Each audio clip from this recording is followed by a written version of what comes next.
नमस्कार, स्वागत है आपका बजट अड्डा में। और बजट अड्डा इसलिए क्योंकि अब हम बजट के बिल्कुल मुहाने पे खड़े हैं और देश के तमाम अलग अलग वर्गों के लोगों की, मिडिल क्लास की ये उम्मीदें जाग जाती हैं कि इस बजट में उनके लिए ज़रूर कुछ ना कुछ पिटारे से निकल के आएगा। कई बार निराशा होती है, कई बार मिलता भी है, लेकिन हर बार एक उम्मीद जो पिछले 2014 से लगातार बनी हुई है टैक्स पेयर्स की कि उनको कुछ राहत मिले, जो लोअर बेस है टैक्स रेट वाला उसको थोड़ा ऊपर किया जाए, जिसमें ट्वीकिंग तो हुई लेकिन वो 2.5 लाख की लिमिट आज तक नहीं बढ़ी है। तो ऐसे बहुत सारी चीज़ें हैं जो हमारी आपकी ज़िंदगी को सीधे तौर पे असर डालती हैं और जिनका ऐलान सुनने के लिए हम बजट का इंतज़ार करते हैं। आज उसी पे बातचीत करेंगे। इसके अलावा बहुत सारी चीज़ें हैं जैसे रोज़गार से संबंधित है, डिमांड कैसे जनरेट हो, सीधे तौर पे हमको किस तरीके से फ़ायदा हो सकता है। बहुत बड़ी बड़ी और गूढ़ बातों से हट के सीधे हमारी आपकी लाइफ को टच करने वाली बातों पे चर्चा होगी आज बजट अड्डा में। हमारे साथ जो मेहमान मैं आपसे उनका परिचय कराऊं, हमारे साथ जाने माने टैक्स एक्सपर्ट और टैक्स गुरु शरद कोहली जी हैं और किसी परिचय के मोहताज नहीं, आप सब इनसे जानते हैं और बहुत बड़े समर्थक हैं कि ये 80C को बढ़ाया जाए। सुनील सुब्रमण्यम जी हमारे साथ हैं, MD एंड CEO हैं सुंदरम म्यूचुअल फंड के और जो मार्केट में पार्टिसिपेंट्स हैं, जो आम आदमी है, जो बहुत सारे करोड़ों निवेशक नए जुड़े हुए हैं, उनके हितों के लिए उनकी लाइफ को क्या फ़ायदा हो सकता है बजट में, उनसे बातचीत होगी। साथ ही अदिति नायर जी हमारे साथ हैं, चीफ इकोनॉमिस्ट इकरा की। नंबर्स तो क्रंचिंग करती हैं अदिति जी, लेकिन ये भी बताती हैं कि वो रोज़गार कहाँ से पैदा होंगे, ज़्यादा फोकस कहाँ करना चाहिए जिससे आम लोगों को ज़्यादा फ़ायदा हो। और साथ ही शुभमय भट्टाचार्य जी हैं जो एक समीक्षक के तौर पर हमारे साथ जुड़ेंगे और ये बताएंगे कि फोकस होना चाहिए कहाँ पे, दरअसल किस जगह पे ज़्यादा हिट किया जाए तो फ़ायदा हो सकता है। आप सबका बहुत बहुत स्वागत है इस खास चर्चा में और हम लोग कोशिश करेंगे कि ज़्यादा से ज़्यादा ऐसी बातें हों जैसे आम आदमी के जीवन में असर पड़ने वाली चीज़ें हम लोग देख सकें। कोई बहुत टचिंग इशू होता है जब हम लोग टैक्स की बात करते हैं, है ना, और लोग इंतज़ार करते रहते हैं कि भाई अब तो कुछ राहत दीजिए। उम्मीद करनी चाहिए कुछ कि हम लोगों को कुछ मिलेगा, टैक्स में छूट वूट मिलेगी, बढ़ेगी, 80C को कुछ इंक्रीज़ किया जाएगा क्या? मैं नीरज एक टैक्स पेयर से बात कर रहा था, उसने मुझे बड़े भावात्मक अंदाज में 2 लाइनें बोली, तो वो आपको वो बयान कर देंगे वो क्या कहना चाहता था। वो उसने बोला ना डिडक्शन, ना एग्जेम्पशन, ना रिलीफ, फिर भी पिछले चंद बजटों की हम कर जाते हैं तारीफ। तो 2014 से आपने बिल्कुल ठीक कहा। मुझे लगता है कि ये सरकार ऐसा है कि हर बार आप उम्मीद रखते हैं पर सरकार ज्यादा डिडक्शन एग्जेम्पशंस में बिलीव नहीं करती है। और इसी ध्येय को दिमाग में रखते हुए ये जो न्यू टैक्स रिजीम आई थी कुछ टाइम पहले, तो वो पिक्चर निकलती है ना हॉल पर, तो बड़ी उम्मीदें होती हैं कि भाई बड़ी हिट होगी, लोग देखने जाएंगे, पर कई दफे वो फिल्म नहीं चल पाती। तो कुछ ऐसा ही हाल न्यू टैक्स रिजीम का हुआ। बहुत ज्यादा टेकर्स नहीं मिले उसको, लोगों ने अपनी जो इन्वेस्टमेंट्स थी उनको नहीं छोड़ना चाहा। लोग नहीं चाहते थे कि हम इन्वेस्टमेंट बंद कर दें और कमिटेड थे लोग हाउसिंग लोन के लिए 15-15 साल, 10-10 साल के लिए, NSC, PPF वगैरह वगैरह। तो मुझे लगता है कि सरकार को या तो न्यू टैक्स रिजीम, अगर सरकार इतना चलाना चाहती है तो न्यू टैक्स रिजीम में डिडक्शंस ले आए, अगर ऐसा नहीं करना चाहती तो मुझे लग रहा है ये आखिरी साल होगा नीरज फुल फ्लेज्ड बजट का। अगला तो पता नहीं हमें वोट ऑन अकाउंट मिलेगा या इंटरिम बजट होगा। तो एक पॉपुलिस्ट मेजर जितने भी होते हैं उसमें से एक पॉपुलिस्ट मेजर जो मिडिल क्लास को लाना चाहिए वो यह। पर इसमें मैं एक बात जरूर जोड़ना चाहूंगा नीरज, जो शायद सरकार को रोकती है वो ये है कि इस बार जो रिटर्न्स फाइल हुई हैं कुल मिला के पूरे देश में वो 7 करोड़ के आसपास है, जहां तक मेरे पास आखिरी जानकारी है और मेरे अपने अनुमान के हिसाब से। पर जिन लोगों ने नीरज असल में टैक्स दिया, जो मतलब जेब से जिनके पैसा गया सरकारी खाते में, उनकी गिनती मात्र 1.5 करोड़ है। अब आप 1.5 करोड़ के 4-5 फैमिली मेंबर जोड़ लीजिए तो 5-7 करोड़ हो जाता है। तो मुझे लगता है सरकार को या तो ये लगता है कि ये 5-7 करोड़ लोगों की बात है 130-40 करोड़ में, तो इट डजंट मैटर, उनको लगता है कि इतना फर्क नहीं पड़ता है। बाकी ये सच है कि जितनी भी मिडिल क्लास है उसको हर बार उम्मीद रहती है, पर उम्मीद पे कहीं ना कहीं जब भी बजट आता है वो पानी सा फिरते हुए दिख जाता है, क्योंकि सरकार स्पष्ट करती है कि हम डिडक्शन एग्जेम्पशन नहीं, हम तो टैक्स को सिंप्लीफाई करेंगे।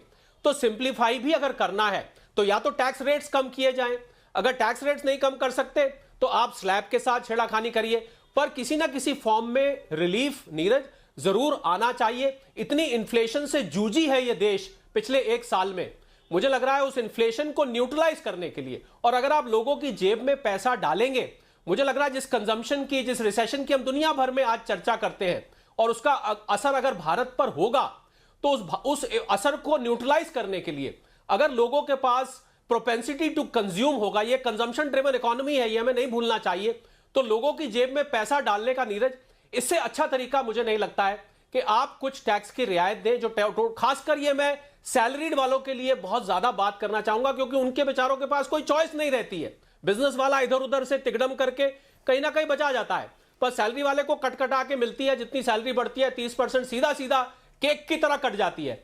मुझे लग रहा है वहां पर बहुत ज्यादा जरूरत है, या तो स्टैंडर्ड डिडक्शन बढ़ाइए, या रेट कम कीजिए, या स्लैब्स में चेंजेस करिए, या न्यू रेजिम को अट्रैक्टिव बनाइए।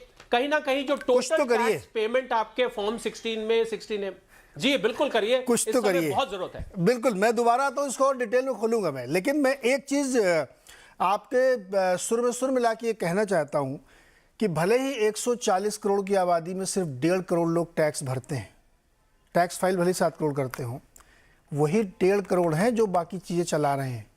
किसी को बुरा लग सकता है, बिल्कुल, लेकिन किसी को सब्सिडी अगर मिल रही है तो यही 1.5 करोड़ लोगों से टैक्स ले ले चले, तो कम से कम इतना अन्याय नहीं होना चाहिए कि आप इनको कुछ ना दें, टेकन फॉर ग्रांटेड लेके चलें। लेकिन इस बात को और तस्दीक कराते हैं अदिति से। अदिति जी, जैसे हम लोग घर का बजट बनाते हैं ना कि महीने में इतना कमाया, इधर खर्चा उधर खर्चा, तो हर साल आमदनी बढ़ती है। क्या ये जो कोहली जी और हम मांग रख रहे हैं, आप भी रख रही होंगी, ये मांग पूरा करने के लिए हमारी जो घर की बजट है वो है इस लायक? 30% 40% हमको बताया जाता है कि इतना टैक्स कलेक्शन बढ़ गया, इतना टैक्स बढ़ गया, तो कम से कम कुछ रियायत दी जा सकती है क्या?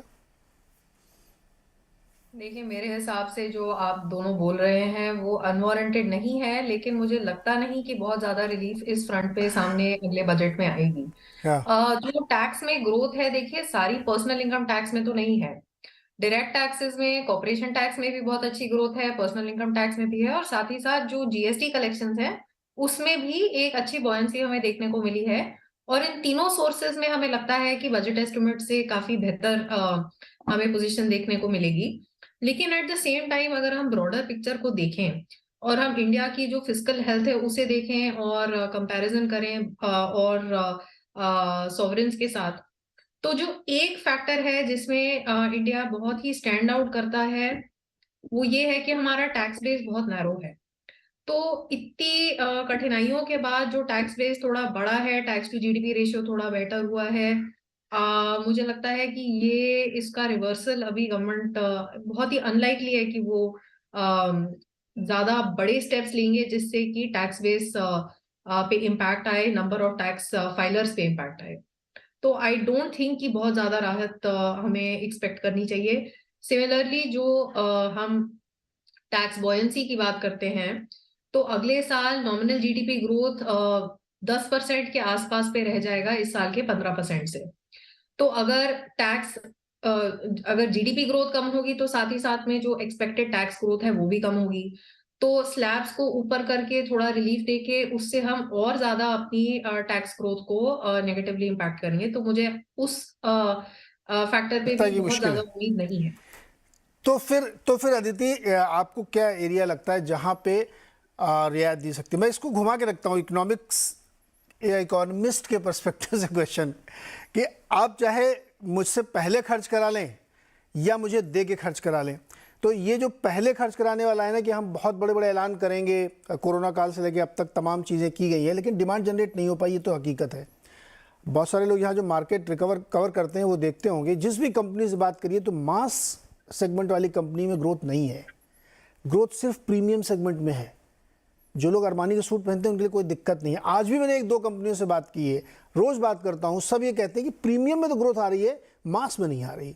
तो अगर आप उनकी लाइफ्स को टच नहीं करेंगे, कोई रियायत नहीं देंगे, कोई पैसे नहीं देंगे उनको, किसी भी फॉर्म में दें, तो काम कैसे चलेगा? तो आपके हिसाब से कहाँ दी जा सकती है रियायत? ये नौकरी के जरिए चली दिलाइए मुझे, तो नौकरी कैसे देंगे हमें आप? नहीं, देखिए, जो मैथ सेगमेंट की आप बात कर रहे हैं उसमें रूरल इकोनॉमी का भी तो बहुत बड़ा हाथ है, और वहां पे टैक्स फाइलर्स है भी इतने नहीं। तो नहीं, किसी और तरीके से आप हमें फायदा पहुंचाइए, चलिए टैक्स मत काटिए। मेरे हिसाब से अभी जो सिचुएशन है उसमें टैक्स कम करने की जगह एक्सपेंडिचर को जितना ज्यादा प्रोडक्टिव बनाया जा सके और जितना ज्यादा ऐसे फोकस किया जा सके कि एक तो कैपेक्स पे एलोकेशन बढ़ाएं और साथ ही साथ और स्कीम्स या पीएलआई एक्सेट्रा जहाँ पे अल्टीमेटली जो एम्प्लॉयमेंट जनरेटिंग सेक्टर्स है उनको सपोर्ट किया जाए. तो I think that is a better focus for fiscal policy right now than cutting taxes. Okay Sunil sir, कोई राहत